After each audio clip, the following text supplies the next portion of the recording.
ಮನಸ್ಸಿನ ನೋವುಗಳನ್ನು ಹೇಳೋಕ್ಕಾಗಲ್ಲ ಒಬ್ಬರ ಹತ್ರ, ಯಾರಿಗೂ ನಾವು ಶೇರ್ ಮಾಡ್ಕೊಳಕ್ಕಾಗಲ್ಲ. ನಮಗೆ ಅಂತ ಕೆಲವು ಪರ್ಸನಲ್ ಪ್ರಾಬ್ಲಮ್ಸ್ ಇರುತ್ತೆ, ಅದನ್ನು ಹೇಳೋಕ್ಕಾಗಲ್ಲ ಯಾರಿಗೂ ನಾವು. Even you cannot share with your husband also. Such a very personal nature problems ಪ್ರತಿಯೊಬ್ಬರಲ್ಲೂ ಇರುತ್ತೆ. ಅದು ಸೋಷಿಯಲ್ ಲಿವಿಂಗಲ್ಲಿರ್ಬೋದು, ನಿಮ್ಮ ಫ್ಯಾಮಿಲಿಯಲ್ಲಿರ್ಬೋದು, ಶೇರ್ ಮಾಡೋಕ್ಕಾಗಲ್ಲ. ಇಲ್ಲಿಂದ ಈ ದುಃಖದಿಂದ ಹೊರಗೆ ಬರಬೇಕು ಅಂತಂದರೆ ನೀವು ಬ್ರಿಸ್ಕ್ ವಾಕ್ ಹೋಗಬೇಕು. ಬೆಳಗ್ಗೆದ್ದು ವಾಕಿಂಗ್ ಹೋಗೋ ಹ್ಯಾಬಿಟ್ನ ಡೆವಲಪ್ ಮಾಡ್ಕೋಬೇಕು, ಅಥವಾ ಜಾಗಿಂಗ್ ಮಾಡಬೇಕು. ನಿಮ್ಮ ಸ್ಟ್ರೆಸ್ ಎಲ್ಲ ಹೋಗಬೇಕು ಹೊರಗಡೆ. ಯಾವಾಗ ಮೆಂಟಲ್ ಸ್ಟ್ರೆಸ್ ಜಾಸ್ತಿ ಆಗುತ್ತೆ, ಬಾಡಿ ಸ್ಟ್ರೆಸ್ ಡೆವಲಪ್ ಆಗೋಗುತ್ತೆ. ಸಾಧಾರಣ ಯಾರಿಗೆ ಸ್ಟ್ರೆಸ್ ಆಗುತ್ತೆ ಅವರಿಗೆ ಬೆನ್ನು ನೋವು ಬರುತ್ತೆ, ಈ ಜಾಯಿಂಟ್ ಪೈನ್ಸ್ ಎಲ್ಲ ಬಂದ್ಬಿಡುತ್ತೆ. ಸ್ಟ್ರೆಸ್ ಮಾಡ್ಕೋಬಾರ್ದು, ಸ್ಟ್ರೆಸ್ಸನ್ನು ಇಳಿಸ್ಬೇಕು. ಯೋಗಾಸನ ಅಭ್ಯಾಸಗಳನ್ನು ಕಲಿತು ಮನೆಯಲ್ಲಿ ಯೋಗಾಸನವಾರು ಮಾಡಬೇಕು, ವಾಕಿಂಗಾರು ಹೋಗಬೇಕು. ಕೊನೆಯ ಪಕ್ಷದಲ್ಲಿ ಸ್ಕಿಪ್ಪಿಂಗ್ ದಾರ ತಗೊಂಡು ಸ್ಕಿಪ್ಪಿಂಗ್ ಆಡಬೇಕು ಮನೆಯಲ್ಲಿ. ನನಗೆ ಟೈಮ್ ಇಲ್ಲ, ಆಫೀಸ್ಗೆ ಹೋಗ್ತೀನಿ ನಾನು, ಮನೆ ಕೆಲಸ ಮಾಡಬೇಕು ಅಂತ ಎಕ್ಸ್ಕ್ಯೂಸ್ ಎಲ್ಲ ಕೊಡಬೇಡಿ. ನೀವು ಚೆನ್ನಾಗಿದ್ದರೆ ಮಾತ್ರ ನಿಮ್ಮ ಸಂಸಾರ, ನೀವು ಚೆನ್ನಾಗಿದ್ದರೆ ಮಾತ್ರ ನಿಮ್ಮ ಆಫೀಸ್ ಕೆಲಸ, ನೀವು ಚೆನ್ನಾಗಿದ್ದರೆ ಮಾತ್ರ ಸಂಪಾದನೆ. ನೀವೇ ಚೆನ್ನಾಗಿಲ್ಲ ಅಂದರೆ ನೀವು ಸಂಪಾದನೆ ಮಾಡಿ ಏನು ಮಾಡ್ತೀರಾ? ಸೊ ನಿಮ್ಮನ್ನು ನೀವು ಚೆನ್ನಾಗಿ ನೋಡ್ಕೊಳ್ಳೋಕ್ಕೆ ಒಂದು ಟೈಮನ್ನು ಅಲೋಕೇಟ್ ಮಾಡಿ.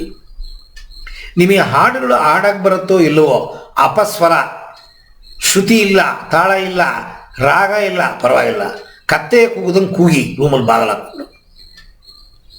ಏನು ಇವರು ನಮ್ಮನ್ನು ಹುಚ್ಚರು ಮಾಡಿಬಿಡ್ತಾರೆ ಅಂತ ತಿಳ್ಕೊಬೇಡಿ. ಹುಚ್ಚರ ಆಗೋದ್ರಿಂದ ಬಿಡುಗಡೆ ಆಗಬೇಕು ಅಂದರೆ ನಿಮ್ಮ ಮನಸ್ಸಿನ ಭಾವನೆಗಳು ಹೊರಗೆ ಬರಬೇಕು. ಏರೋಬಿಕ್ ಎಕ್ಸಸೈಸಸ್ಸು ನೀವೆಲ್ಲೂ ಹೊರಗಡೆ ಹೋಗಿ ಸೇರ್ಕೊಳ್ಳೋ ಅವಶ್ಯಕತೆ ಇಲ್ಲ. ಯೂಟ್ಯೂಬಲ್ಲಿ ಬೇಕಾಷ್ಟು ವೀಡಿಯೋಗಳು ಹಾಕಿದ್ದಾರೆ. ಯಾವುದೋ ಒಂದು ಚಾನಲ್ ಓಪನ್ ಮಾಡ್ಕೊಳ್ಳಿ, ಆ ಕುಣಿಯೋದು ಹೇಳ್ಕೊಡ್ತಾರೆ ಅವರು. ಸುಮ್ಮನೆ ಬಾಗಿಲಾಕೊಂಡು ಕುಡೀರಿ ನೀವೇ. ಇಲ್ಲ ಡ್ಯಾನ್ಸ್ ಬರುತ್ತಾ, ಡ್ಯಾನ್ಸ್ ಆಡಿ. ಆಧ್ಯಾತ್ಮದಲ್ಲಿ ಇದೊಂದು ಪಾಠ, ಆನಂದ ಆರೋಗ್ಯ ಅಂತ ನಾನು ಕಂಡಕ್ಟ್ ಮಾಡ್ತೇನೆ, 10 ದಿವಸ ಪ್ರೋಗ್ರಾಮು. ಅದರಲ್ಲಿ ಕುಣಿಯೋದನ್ನು ಹೇಳ್ಕೊಡ್ತೀನಿ. ಎಷ್ಟು ಕುಣಿತೀವಿ ಅಷ್ಟು ಸ್ಟ್ರೆಸ್ ಹೊಟ್ಟೋಗುತ್ತೆ. ಸ್ಟ್ರೆಸ್ಸು ಹೋದರೆ ಆನಂದ. ನೀವು ಮನಸ್ಸು ಒಳಗಡೆ ಎಟ್ಟಿಟ್ಟು ಅಮಿಕೆ ಇಡ್ತೀರಾ, ದುಃಖಕ್ಕೆ ನೀವು ಒಳಪಡ್ತೀರಾ. ದುಃಖದಿಂದ ಹೊರಗೆ ಬರಬೇಕು, ನಿಮ್ಮನ್ನು ನೀವೇ ಸರಿಪಡಿಸ್ಕೋಬೇಕು. ಇದೆಲ್ಲ ಮಾಡಬೇಕು. ಬುಕ್ ಇಟ್ಕೊಂಡು ಓದಿ, ಜೋರಾಗಿ ಬಾಯಿ ಬಿಟ್ಟು ಓದಿ. 5 ಪೈಸೆ ತಲೆಗೆ ಓದಿದ್ರು ಚಿಂತೆ ಇಲ್ಲ, ಬುಕ್ಕಿನ ಇಟ್ಕೊಂಬಿಡಿ. ಈ ಮಕ್ಕಳು 7ನೇ ಕ್ಲಾಸ್ 8ನೇ ಕ್ಲಾಸ್ 3ನೇ ಕ್ಲಾಸ್ ಮಕ್ಕಳು ಓದುತ್ತೆ ನೋಡಿ, ಆ ಥರ ಜೋರಾಗಿ 10 ಮನೆ ಕೇಳಬೇಕು, ಓದಿ. ಆ ಸ್ಟ್ರೆಸ್ ಎಲ್ಲ ಹೊರಗೊಟ್ಟೋಗುತ್ತೆ. ಎಷ್ಟು ಜೋರಾಗಿ ಶಬ್ದ ಬರುತ್ತೆ ದೇಹದಿಂದ, ಸ್ಟ್ರೆಸ್ಸು ಹೊರಗೋಗುತ್ತೆ ಅಂತ ಅರ್ಥ. ಇಲ್ಲವಾ ಎಲ್ಲರೂ ಭಜನೆಗಳಿದೆಯಾ, ಆ ಜಾಗಕ್ಕೆ ಹೋಗಿ ಕೂತ್ಕೊಂಬಿಡಿ. ಆಲ್ಫಾ ಸ್ಥಿತಿ, ಇವತ್ತೇನು ನಾನು ನಿಮ್ಮನ್ನು ಕರ್ಕೊಂಡೋದೆ ಆ ಸ್ಥಿತಿಗೆ ಭಜನೆಯ ಹಾಡುಗಳು ಕರ್ಕೊಂಡೋಗುತ್ತೆ. ಎಕ್ಸ್ಟ್ರೀಮು ಇದಕ್ಕೆ ಕರ್ಕೊಂಡು ಹೋಗ್ತಾರೆ ನಿಮ್ಮನ್ನವರು, ಆಲ್ಫಾ ಸ್ಟೇಟಿಗೆ.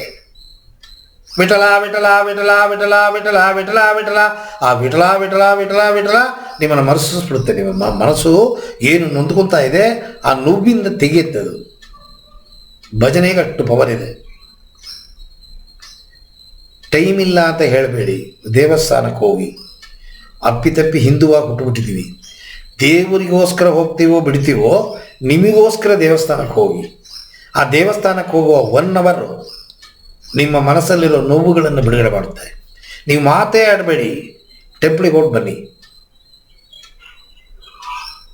ಅಪರಿಚಿತರು ಹಾಗೆ ಅಂತ ಯಾರನ್ನು ನೆನೆಸ್ಬೇಡಿ, ಎಲ್ಲರನ್ನೂ ಫ್ರೆಂಡು ಅಂತ ನೆನೆಸಿ ಮನಸ್ಸು ಬಿಚ್ಚಿ ಮಾತಾಡಿ. ಅಂದರೆ ಪರ್ಸನಲ್ ಮಾತಲ್ಲ, ಬಿಚ್ಚಿ ಮಾತಾಡಿ. ಏನೋ ಕಥೆಗಳು, ಪುರಾಣಗಳು, ಮನಸ್ಸನ್ನು ಸಂತೋಷವಾಗಿ ಇಟ್ಕೊಳ್ಳೋಕ್ಕೆ ಪ್ರಯತ್ನ ಮಾಡಿ.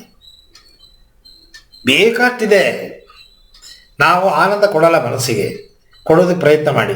ಹಾಡುಗಳನ್ನು ಕೇಳಿ, ನಿಮಗೆ ಇಷ್ಟವಾದ ಹಾಡುಗಳು, ನಿಮ್ಮ ಸಣ್ಣ ವಯಸ್ಸಲ್ಲಿ ಪಿಕ್ಚರ್ ಹಾಡುಗಳು ಅಥವಾ ಬೇರೆ ಏನೋ ನೀವು ಕೇಳಿ ಆನಂದ ಪಟ್ಟಿರ್ತೀರ, ಅವುಗಳನ್ನೆಲ್ಲ ನೀವು ಹಾಕ್ಕೊಂಡು ಕೇಳಬೇಕು. ನೀವು ಮೆಮರಿ ಟ್ರಿಗರ್ ಆಗಬೇಕು, ಕಾನ್ಸಂಟ್ರೇಷನ್ ಡೆವಲಪ್ ಆಗಬೇಕು, ಅಥವಾ ನಿಮ್ಮ ಕೆಲಸ ಕಾರ್ಯಗಳು ಸಕ್ಸಸ್ ಆಗಬೇಕು ಅಂದರೆ ಮನಸ್ಸು ಫ್ರೀ ಇರಬೇಕು.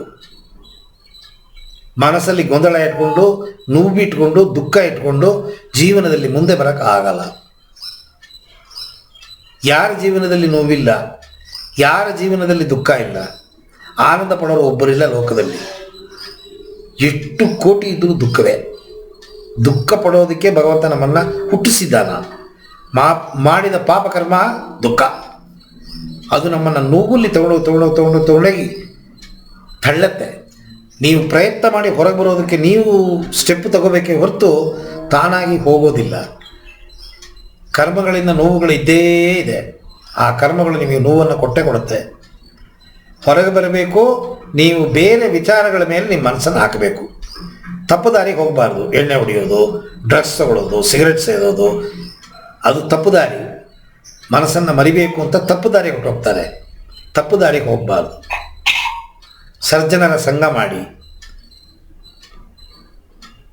ಪಕ್ಕದಲ್ಲಿ ಮಠಗಳಿತ್ತು ಅಂತಂದರೆ ಹೋಗಿ. ಒಳ್ಳೆ ಮಠಗಳಿರುತ್ತೆ. ರಾಮಕೃಷ್ಣ ಮಠ, ಚಿನ್ನಯ್ಯ ಮಿಷನ್ನು, ಯೋಗ್ಯವಾದ ಮಠಗಳು. ಮಠ ಅಂತ ಹೇಳೋ ಜಾಗದಲ್ಲೆಲ್ಲ ಅಯೋಗ್ಯತನ ಮಾಡ್ತಾರೆ. ಅಂಥ ಮಠಕ್ಕೆ ಹೋಗಬೇಡಿ. ಒಳ್ಳೆ ಮಠಗಳು, ಒಳ್ಳೆ ಗುರುಗಳು, ಒಳ್ಳೆ ಸ್ವಾಮಿಗಳು, ಅವ್ರ ವಾತಾವರಣ, ಅವ್ರ ಗಾಳಿ ನಿಮ್ಮ ಮೇಲೆ ಬಿದ್ದರೆ ನೀವು ಚೆನ್ನಾಗಿ ಹೋಗ್ತೀರ. ನಿಮ್ಮ ಮನಸ್ಸಿಗೆ ಖುಷಿ ಬೇಕು, ನಿಮ್ಮ ಮನಸ್ಸಿಗೆ ತೃಪ್ತಿ ಬೇಕು. ಅದು ಸಿಕ್ಕದೆ ಹೋದಾಗಲೇ ಈ ಥರ ಒಳಗೊಟ್ಟೋಗ್ತೀವಿ ನಾವು. ಅದು ನೀವಾಗೇ ಪ್ರಯತ್ನ